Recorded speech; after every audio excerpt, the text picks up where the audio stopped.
Hello friends, good evening to all of you. So some people are joining in, so let's wait for a few more seconds before everybody comes in. Okay, there's a very important announcement in today's class, so let's wait for a few more seconds. In the meantime, tell me quickly in the comments, am I audible, visible? Is the sound clear?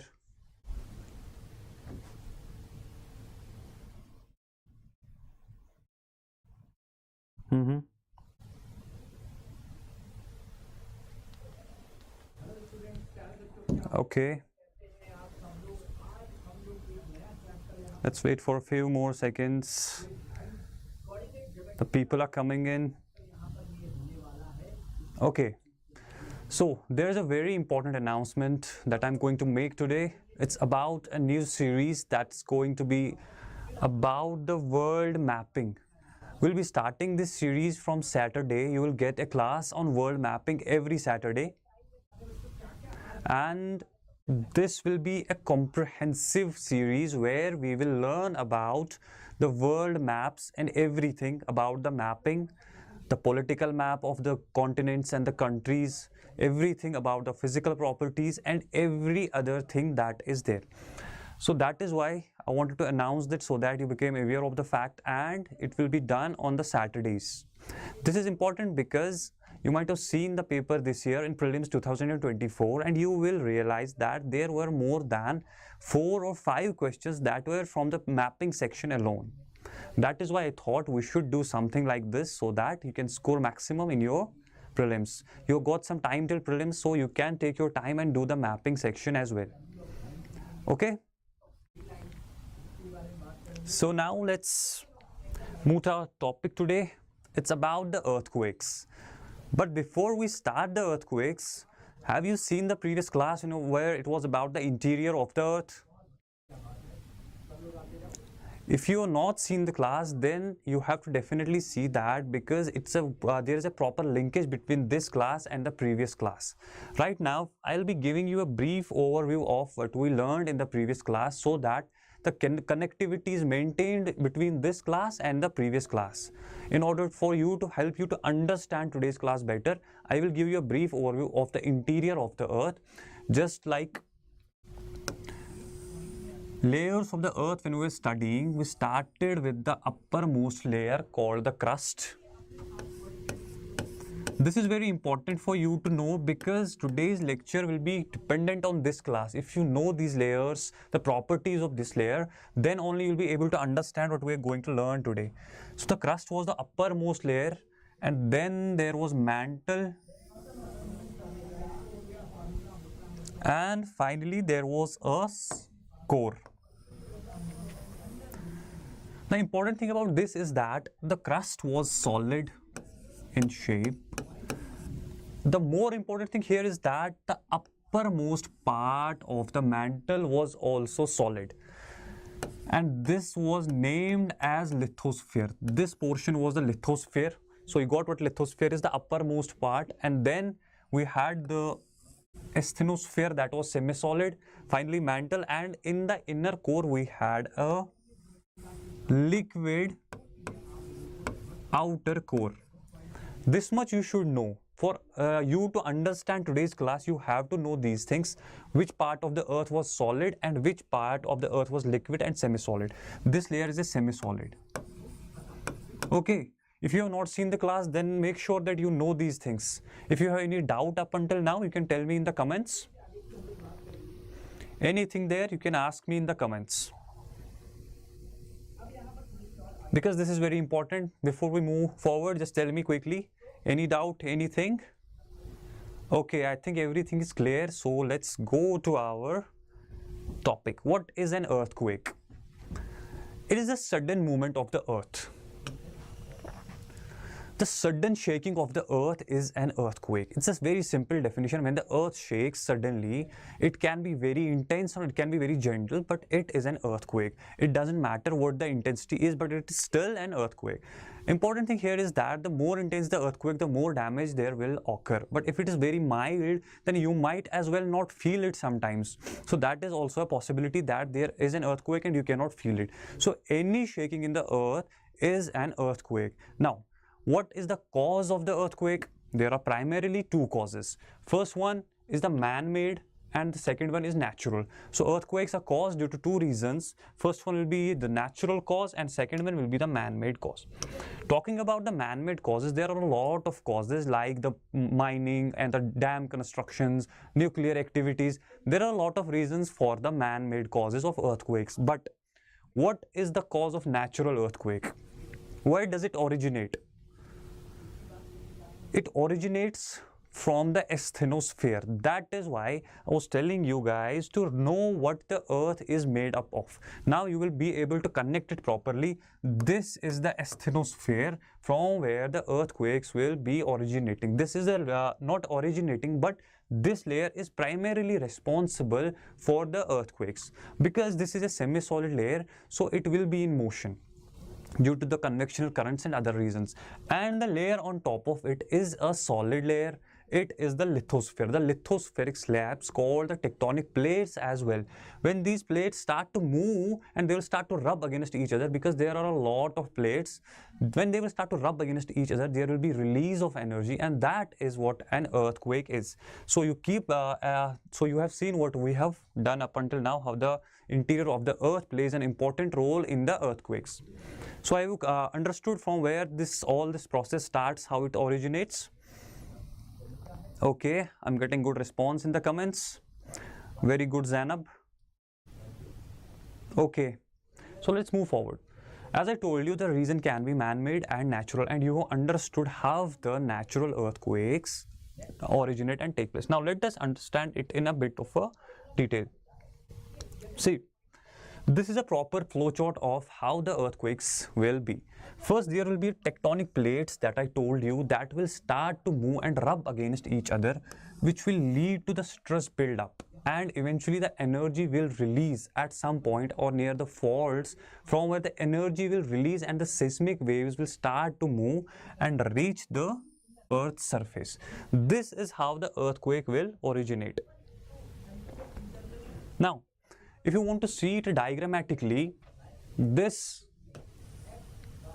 is the surface of the earth.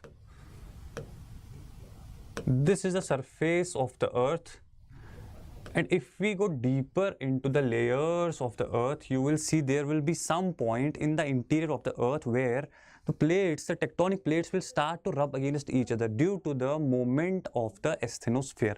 Because of the movement of the asthenosphere, the plates will start to rub against each other and the friction between the plates will start to work. Now, because the plates will start to resist the movement, the plates will not be able to move freely. But at some point of time, the plates will rub against each other and they will move, and there will be a sudden release of energy. When the energy will be suddenly released along the faults, it will lead to earthquakes.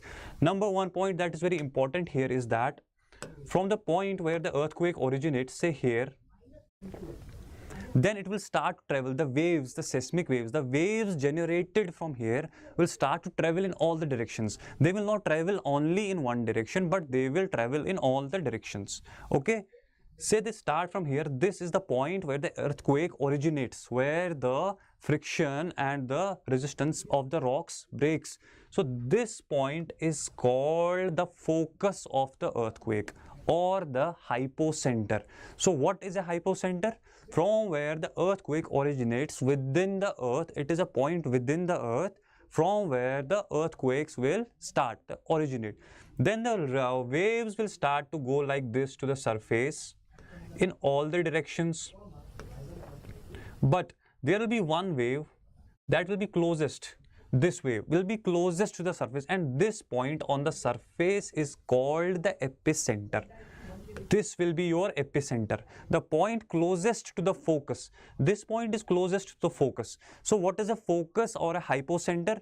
It is present within the earth from where the earthquake will originate. And what is a epicenter? The point closest to the focus on the surface of the earth. Clear? Is it clear? If you have any doubt in the hypocenter and the epicenter, you can ask me in the comments, because it's very easy. Epicenter and hypocenter. Epicenter is present on the surface of the earth and hypocenter or the focus is present within the earth. Is it clear? Okay, good. Moving on. This is the chart that I showed you how the earthquake originates. First, the tectonic plates will start their movement. Then there will be a stress build-up and the tectonic plates will start to move, but there will be resistance because of the overview weight and other things. There will be stress. But at one point when the stress will not be enough, there will not be enough resistance, there will be release of energy. The energy released will lead to earthquake and the seismic activities will travel in all the directions, and that will give rise to the epicenter, the point closest to the earth, the focus. This is the definition. The focus is the point within the earth. It is a point within the earth. As I explained you with the diagram, this is a point within the earth here, this point. It's the earth and the point is within the earth. Make sure you don't make a mistake here. It is not present on the surface of the earth, but it is within the earth. Okay? Within the earth where the earthquakes originate. Clear? Where the earthquakes will originate, that is the focus. After that, you go to the surface of the earth. The point that is closest to the focus. If you look at this point, it is closest to the focus as compared to other points. See, the waves are going in all directions. You can see the ripples going in all the directions on the earth, but this point is closest to the focus and this is our epicenter. Clear? What is an epicenter and what is an hypocenter? So should we move forward? So let's move. Now, when there is an earthquake, there are different types of waves, the seismic waves or the energies that are released from the point. Now, the waves are primarily of two types, body waves and surface waves. Body waves and surface waves, and now we will start with the body waves. First, the body waves are divided into two. Body waves are divided into two. First one is the P wave and the second one is the S wave. Just ignore these waves that I'm standing here, just ignore these waves for some time. We'll only focus on the P waves and the S waves. These are the types of body waves. Okay.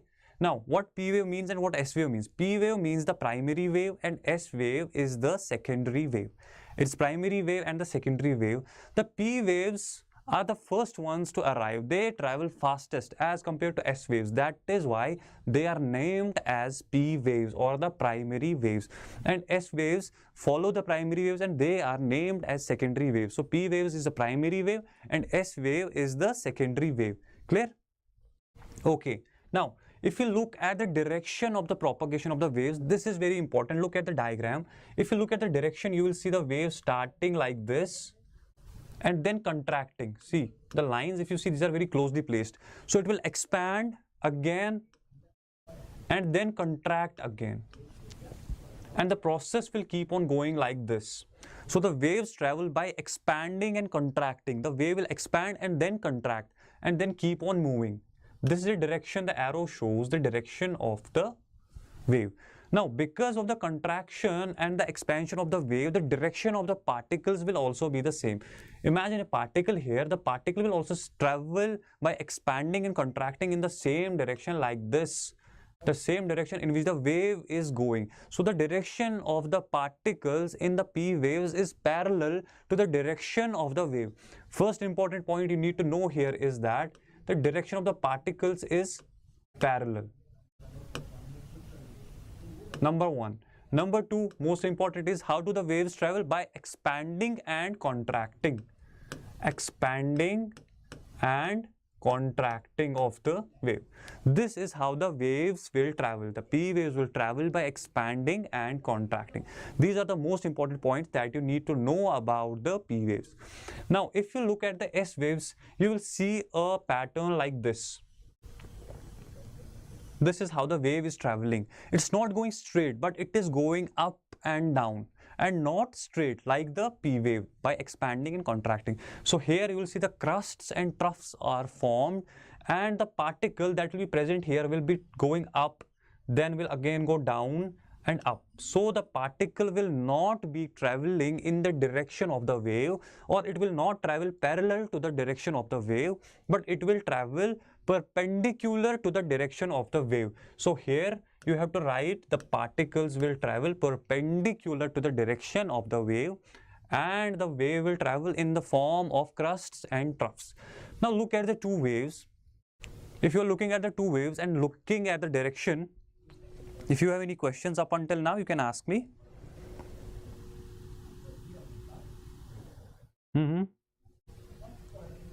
Okay. Okay. So if you look at the direction of the propagation of the wave, this is moving by expanding and contracting. It is going like this, but this wave is going up and down. So it is going to take more time as compared to this wave. So the speed of P waves is more as compared to the S waves. So this is the third point that you need to know: the direction of the propagation of the wave, the movement of the particles, and the third point, most important, is the speed of the waves. The P waves will be traveling much faster as compared to the S waves because of the direction in which they move. See, it's going from contracting, expanding, contracting, expanding, contracting, expanding. But S wave is going like up and down, up and down. So it will take a bit more time as compared to the P waves. So this will be slower as compared to the P waves. Is it clear? Clear up until now? Now let's learn a few of the properties of these waves. Now talking about these waves, we'll learn about these later. First, you understand the properly how the body waves propagate, because these waves will in turn help you to understand and learn about the interior of the earth. So make sure you don't miss a point here, because this is very important. One important point is that this wave, the P wave, can travel in solids, liquids and gases as well. But this wave, S wave, is only going to travel in the solid medium. This is the most important point here. This wave will travel in all the three forms of matter, but this will travel only in the state or in the solid state, and this property is going to help us understand the interior of the earth. So make sure you don't miss a point up until now. Is it clear? If you have any confusion regarding the direction of the waves or anything, you can ask me in the comments. Anything about the motion, about the movement, the direction in which they propagate, or the solid, liquid, gas, anything you have, just ask me, because we're going to move forward and it's going to get a bit complicated after this. Okay, everything is good, so good to go. Now, these are some of the properties that we have already discussed. P waves are longitudinal waves. They cause particles to move in the direction they oscillate. That is what I mentioned. They make the particles to travel parallel to the direction. He means the particles will travel parallel to the direction of the wave. Likewise, the speed, as I mentioned, the speed of the P waves is more. It's about 8 kilometers. You will see the S waves will be slower as compared to P waves. And the medium, most important point, take it down. This is the most important point that we are going to use to study the interior of the earth. The P waves can travel in solids, liquids and gases as well, but S waves will only travel in the solid.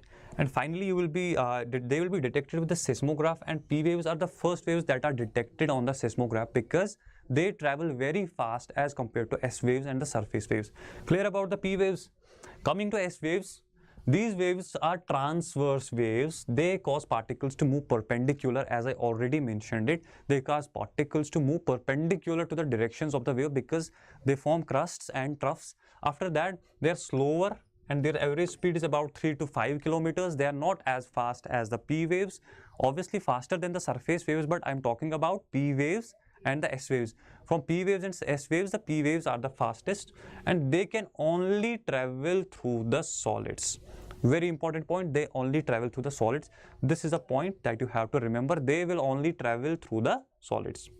And on the seismograph, they will be detected after the primary waves or the P waves. Now, what is the seismograph that we are talking about? It is an instrument that is used to record or monitor the earthquake. This is a diagram of a seismograph. It's placed at various places on the earth.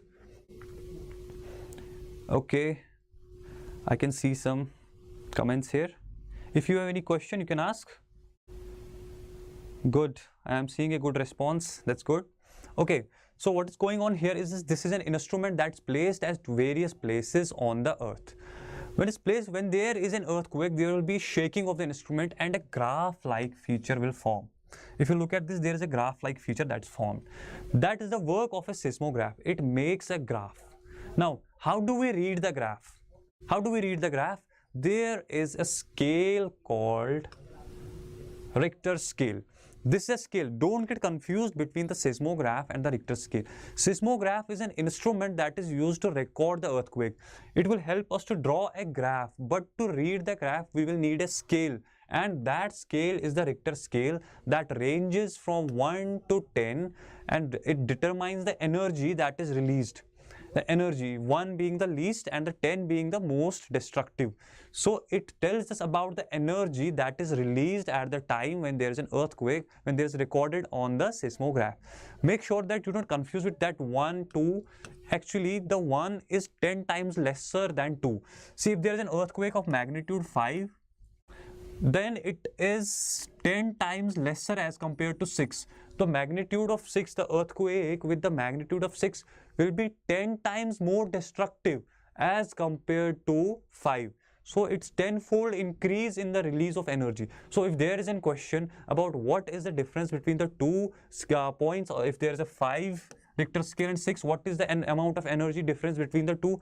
It's a 10 times more energy that is released between the two. Clear?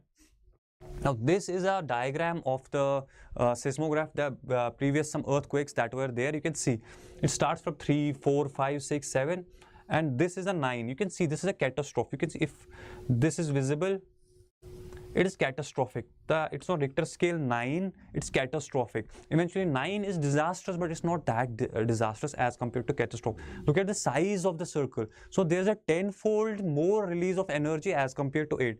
And then you go to 7, it is destructive, but under 7, it is manageable. It's not that destructive. Probably when the earthquake touches 7, then it's very destructive. And below 7, it's totally normal. There are a lot of earthquakes, seismic activities that are there in the earth, but after 7, it becomes very destructive and catastrophic. This happened in Japan in 2011. As you know, the earthquake of 2011 triggered tsunamis in Japan that caused a lot of damage in the region. Is it clear about the seismograph and the amount of energy released and the amount of energy represented by the each point on the seismograph?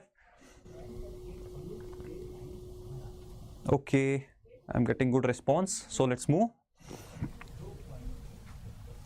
Now, as you've seen that how the waves propagate, how the waves will be. Now, let us assume that this is an earth and this is the hypocenter. What is a hypocenter? I hope you know it because I already mentioned it, what a hypocenter is.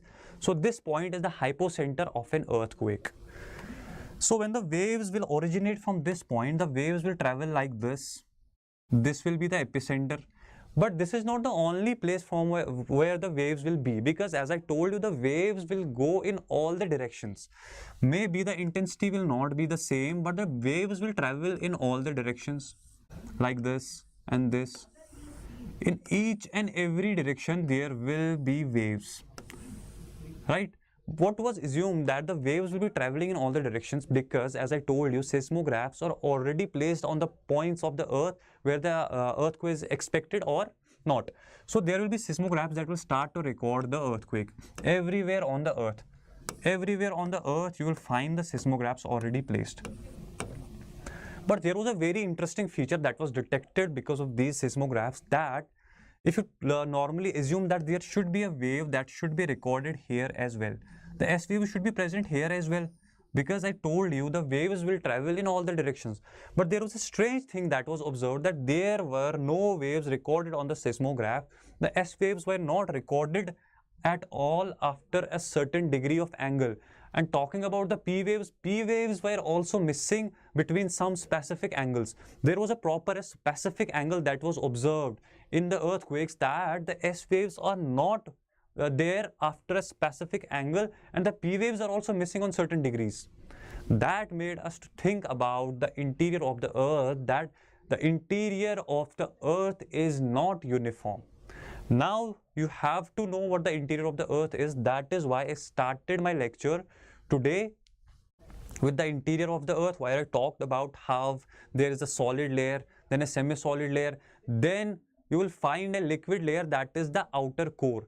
This has a very important role now, because there were no rays observed, the seismic waves observed in these places, that led us to interfere the interior of the earth.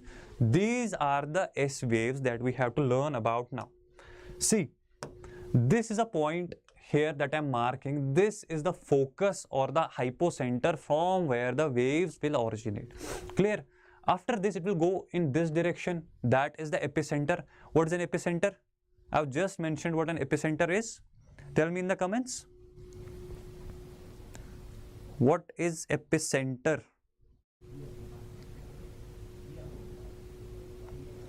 Epicenter is a point closest to the hypocenter on the surface of the earth. Good.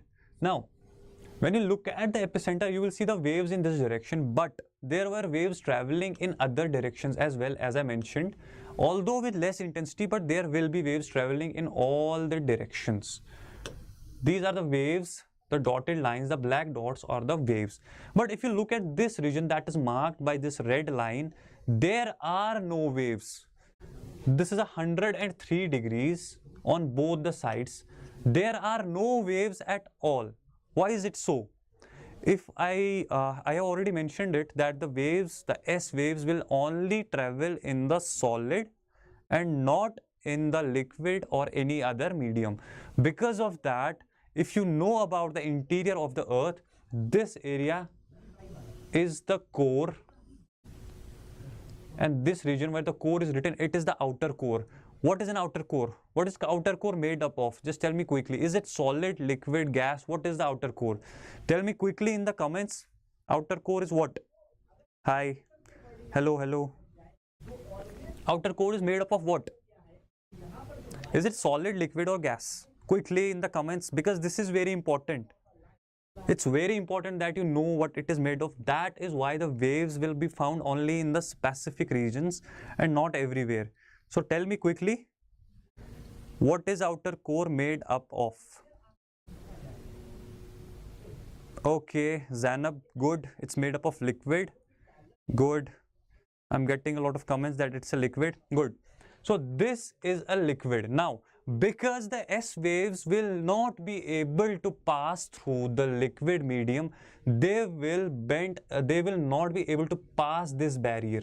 If you see that this boundary, there is no wave that is passing through this region. Clear?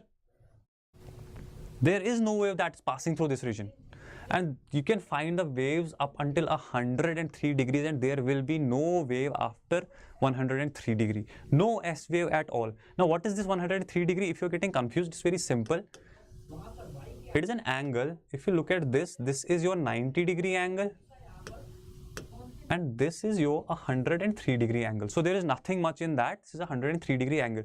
So waves will be visible only up to 103 degrees. So the seismographs present up until this point will detect the S waves, and after that there will be no S waves. That is why the scientists or the geologists predicted, and they were successful to predict, that the outer core is not solid but it is in liquid state, because there were no S waves detected after 103 degrees. Is that clear? Now, what happens with the P waves? You got what S waves are not possible. It's not possible to detect any S wave after 103 degree. Now, the region from this to this region is called the shadow zone. What is the shadow zone? Shadow zone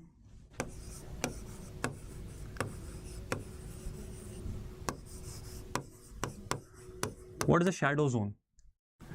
Where no earthquake waves were detected, or the seismic waves, no earthquake seismic waves were detected. So for S waves, the shadow zone starts from 103 degrees. That's it. No waves after 103 degrees. You will see no waves after 103 degrees. Now let's see what happens with the P waves. Now, P waves will travel in solids, liquids and gases. So what's going to happen? Are there any shadow zones for S waves as there is for the S waves? Are there any shadow zones for P waves as well? Okay. See, again, this is our hypocenter, then epicenter. Again, you can see the waves traveling in all the directions, but unlike S waves, there were no waves in there were no waves detected in the S waves in this region. In P waves, there are the waves, because as I told you, the property of the P waves, that the P waves will travel in all the mediums, be it solid, liquid or gas. That is why the P waves are possible to cross this mantle core barrier. This is the mantle core barrier. A question for you: I have taught you the discontinuities as well. There is a discontinuity present at this. You name me what's the name of the discontinuity. Answer me in the comments. Okay. So the waves will be able to pass through this barrier. But as you know, in physics, we know when a wave or light or anything passes from one medium to another medium, there is a phenomena called refraction or bending of the wave. That is exactly what is happening here.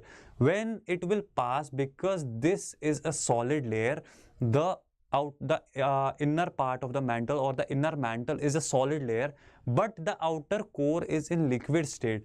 That is why when the waves will pass from the mantle to the core, the outer core, there will be a change in the medium. So because of the refraction, the waves will start to bend. If you look at this, this is the actual direction of the wave, but after it passes the boundary, it will bend like this. Is it visible? It's bent like this. So wave is bending because of the change of the medium, and once it starts to move like this, it will reach here, and here again it's going into the mantle. There will again be another bend, and finally it will come out like this. So the wave will not travel in the straight path, unlike the case in this region where the waves are traveling. It will bend. There will be lots of bends in these regions. Again, if you look at any wave, there will be bending. This wave, when it starts to travel, instead of going like this, it's not going like this because of the same phenomena of refraction. It is bending here. It's not going like this. It is bending around this place and comes down to this region. And you will realize that there is no wave detected in these regions because of this phenomena, because the earth is not homogeneous. The interior of the earth is not made up of single element. There are differences in the properties in the interior of the earth. That is why this region will have no waves. Some of the waves will go to these regions, but the waves coming in this direction will bend. There will be bending because of the non-uniformity of the inside of the earth. The waves will change their path and come to this region, and this region will be the same. Same will be on the other side of the earth as well. There will be no wave detected in this region, and this is called the shadow zone of the P wave, which starts from 103 degrees and will go up to 145 to 150 degrees. So shadow zone of a P wave is 103 degrees up to 145 or 150 degrees. You will find different readings because in some books you will find it to be 105 degrees up to 145. At some other places you might as well find it to be 103 to 150. Both are correct. There is a very minute difference, but this has to be a general understanding that this is the shadow zone of the P wave. So these are the two shadow zones that have helped us to understand how the earth, the interior of the earth is. Because of the S wave, we understood that there is a layer, the liquid layer, because the S waves totally disappeared after certain degrees. And with respect to P waves, because of the bending due to the non-uniformity of the interior of the earth, we don't find any wave near this region 103 up to 150. Clear with the shadow zones? Okay, I've got a comment, Gutenberg discontinuity from Zainab. Correct. Good. It means that you are revising. That's great. If you have any doubt, you can ask me. Anything? Okay. So let's move. Done with all this. This is the shape of the earth that you know, the cross section cut, the interior of the earth. The red color waves are the S waves. See, This is the combination of both. The red waves are showing the S waves. These are the S waves. You will find them here and not in this region. There will be no S wave. There will be no red line in this region. No S wave in this region. Are you seeing any red line in this region? No. Why? Because S waves will not be able to pass through the liquid core, outer core, and the P waves, once they pass through it, there is a very sharp bending. See, they are not straight, but there is a bend, and this will be your shadow zone for P waves, and the entire this region will be your shadow zone for S waves as well. So that is all about our S waves and P waves. Now this is a seismograph that shows the P waves, the S waves, how they travel. You will realize that the P waves will be first detected on the seismograph. Now if we come to our this part, the S waves that we left earlier, that is why I didn't teach it there, because I wanted you to make sure that you keep the P waves and the S waves in your mind so that you are able to understand about the interior of the earth. Now this is a type of a surface wave. What is a surface wave? When the waves reach the surface, they interact with the rocks, and this gives rise to a new set of waves called the S waves. There are two types. Well, this one is not that important. The love waves or the L waves called, this is a direction, the arrows, they will be going like this, back and forth, distracting, and these are the most destructive. Remember, among all the waves, these waves are the most destructive waves, causing the maximum destruction on the surface of the earth. Clear? That is about the S waves. There is nothing much to know about the S waves, and these are some of the characteristics of the S waves. As I told you, these are the seismic waves that travel along the earth's surface. These are not traveling in the body as we learned about the body waves. These will travel along the surface of the earth. Clear? And will be causing most damage. Two important points: these will not be traveling in the body but on the surface and will cause the maximum damage on the earth. They have larger amplitudes and last for longer durations, but when they go deeper, their amplitude falls and they decay. Clear? That is all about the S waves and the P waves and all other things. And if you have any question from today's topic, you can ask me. I'll take a few questions now. If you have any question regarding today's topic, anything, if you're not able to understand today's topic, then you have to go back, you have to go into my playlist. There is a playlist. You can check there. I have already recorded some videos. Interior of the earth, there is a video. If you look at that, you will be able to understand better what we have learned today. Okay? Clear? So I think everything is clear. So there are no questions. That's very good. Now in the next class, we'll learn a bit more about some geomorphic processes. As I told you, right now we are learning about the geomorphology. And do join me on Saturday for the mapping session, where we will learn about the continent Africa. We'll be starting with Africa. So do join me on Saturday as well. So I can see there are no questions. So that's all from my side. See you next time. Bye-bye.